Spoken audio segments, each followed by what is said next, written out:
What's up mga kaloys? Ayan, nung weekend ay pumunta kami ng Pangasinan. May sumunod na pusa sa kanya. Sabi ba naman niya, aampunin niya. At nag-commute nga lang pala kami kasi nga ayaw niya daw mag-drive at hindi kondisyon ang aming car. At gusto niya siguro kami ng dalawa. O diba? Huwag na lang tayong kung di lang ganito ang biyahe natin. May pasikip pa. At aircon daw kasi yung mga bus.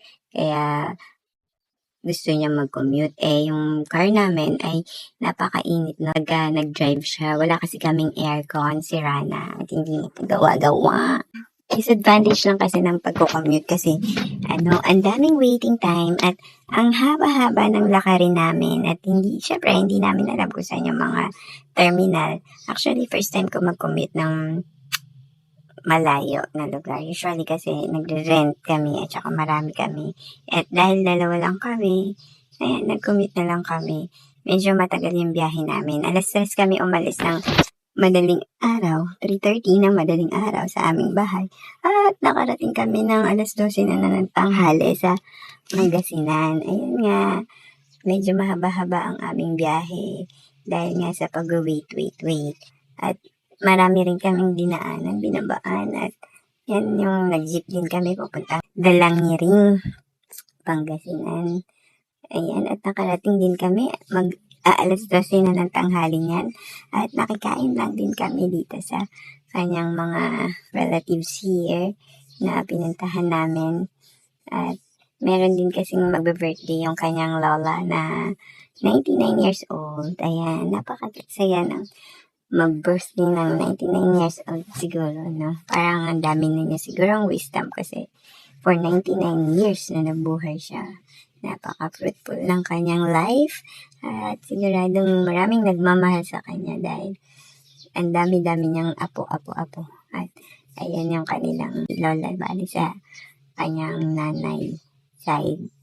At meron nga din palang pa-blessing dito ng kanyang bahay kubo kaya nandirito kami. At meron ding fiestahan din sa barangay nila kaya nag-enjoy kami ng husto dito sa kanilang pasayaw-sayaw.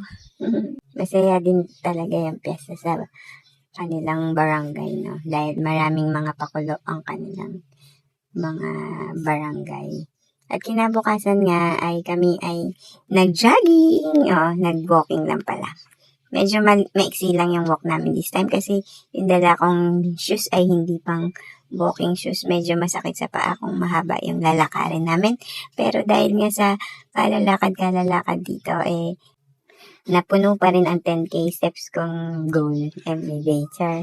And ayan nga, kinagabihan, umalis na rin kami kasi nga trinay naming mag-vacation dahil nga wala rin naman pasok ang mga kids kinabukasan. Kaya maglamyenda muna kami, hindi muna kami umuwi agad. At yan nga, pumunta kami sa 100 Islands. Nag-rent lang muna kami ng transient house here na malapit para isang tricycle lang nandoon na kami. At mabilis lang naman ang biyahe papunta pag nag-tricycle ka at kung mag-hotel kasi medyo mas mapapamahal kami. And we're on a budget, kaya gusto lang namin magala on a budget. Kaya yan, naggala kami at nagbaon nga kami ng pagkain kasi sabi mas mahal daw yung food sa island. Pero nung chinek namin, parang pareho lang yata ng price, unless Jollibee yung bill namin. At yun nga, nag-enjoy naman kami dito. Medyo marami lang talagang lakad at walking here. Kaya ang saya-saya, ang ganda-ganda ng white sand sa 100 Islands.